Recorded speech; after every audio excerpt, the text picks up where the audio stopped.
പത്തനംതിട്ട അടൂരിൽ 5ാം ക്ലാസ് വിദ്യാർത്ഥിനെ തട്ടിക്കൊണ്ടുപോയി കൂട്ടബലാത്സംഗത്തിനിരയാക്കി. സംഭവത്തിൽ അയൽവാസിയായ 16-കാരനും ബന്ധുവായ 19-കാരനും പിടിയിലായി.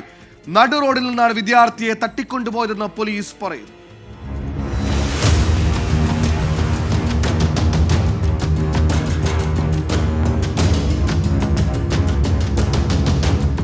ക്രൂരപീഡനമാണ് അടൂരിൽ നടന്നതെന്നാണ് പോലീസ് പറയുന്നത്.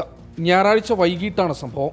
കൂട്ടുകാരികൾക്കൊപ്പം കടയിൽ പോയി മടങ്ങിയ 5ാം ക്ലാസ്സുകാരിയെ പ്രതികൾ തട്ടിക്കൊണ്ടുപോവുകയായിരുന്നു. കുട്ടികളെ തടഞ്ഞു നിർത്തിയ ശേഷം 16-കാരൻ 10 വയസ്സുകാരിയുടെ വായ പൊത്തിപ്പിടിച്ചു. പിന്നീട് ബലമായി പിടിച്ചുകൊണ്ടുപോയി ആളൊഴിഞ്ഞ വീട്ടിലെത്തി പീഡിപ്പിച്ചു. ഈ സമയം 19-കാരനായ എറണാകുളം സ്വദേശി മറ്റു കുട്ടികളെ തടഞ്ഞു നിർത്തി. പിന്നീട് ഇതേ വീട്ടിൽ വെച്ച് 19-കാരനും 5ാം ക്ലാസ്സുകാരിയെ പീഡിപ്പിച്ചു. 2 ആളുകളാണ് പ്രതിസ്ഥാനത്തുള്ളത്. അതിൽ 2 പേരും പോലീസ് കസ്റ്റഡിയിലായിട്ടുണ്ട്. വളരെ ഗുരുതരമായിട്ടാണ് കുട്ടിയെ ഉപദ്രവിച്ചിട്ടുള്ളത്. അതുമായി ബന്ധപ്പെട്ട അന്വേഷണവും മറ്റു കാര്യങ്ങളും നടക്കുന്നുണ്ട്. അത്യാവശ്യം തെളിവുകളെല്ലാം നമ്മൾ ശേഖരിച്ചു കഴിഞ്ഞു.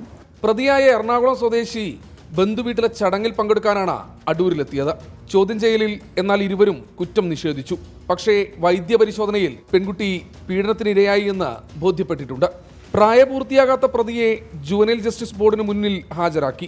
19-കാരനെ റിമാൻഡ് ചെയ്ത് കൊട്ടാരക്കര ജില്ലാ ജയിലിലേക്ക് മാറ്റി. സഞ്ജയ് ഇക്ബാലിനൊപ്പം ശ്രീജി ശ്രീകുമാരൻ, 24 പത്തനംതിട്ട.